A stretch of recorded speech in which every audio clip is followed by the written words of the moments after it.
દમણમાં ધોધમાર વરસાદને લઈ નીચાણવાળા વિસ્તારો અને મુખ્ય રસ્તાઓ જળમગ્ન બન્યા. મુખ્ય માર્ગો નદીમાં ફેરવાતા વાહન ચાલકોને ભારે હાલાકી.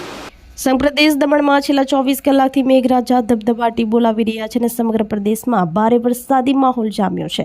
વાદળછાયા વાતાવરણ બાદ રાત્રિના સમયે દમણમાં ધોધમાર વરસાદ તૂટી પડ્યો હતો. માત્ર 24 કલાકના ટૂંકા ગાળામાં જ દમણમાં 6 ઇંચ કરતાં પણ વધારે વરસાદ ખાબક્યો હતો. રાત્રિ દરમિયાન પડેલા ધોધમાર વરસાદને કારણે પ્રદેશના નીચાણવાળા વિસ્તારો અને મુખ્ય રસ્તાઓ જળમગ્ન થઈ ગયા હતા. જ્યાં જુઓ ત્યાં બસ પાણી જ પાણી નજરે પડી રહ્યું છે. દમણના મુખ્ય માર્ગો નદીમાં ફેરવાઈ ગયા હોય તેવા દ્રશ્યો સર્જાયા હતા, જેના કારણે વાહન ચાલકો કલાકો સુધી રસ્તા ઉપર જ અટવાઈ પડ્યા હતા અને ભારે પરેશાનીનો સામનો કરવો પડ્યો હતો. તંત્ર દ્વારા એલર્ટ જાહેર કરવામાં આવ્યું છે. હવામાન વિભાગની આગાહી મુજબ હજુ પણ આગામી સમયમાં પ્રદેશમાં ભારેથી અતિભારે વરસાદ પડી શકે છે. તંત્રએ લોકોને બિનજરૂરી બહાર ન નીકળવાની સાવચેતી રાખવા અપીલ કરી છે.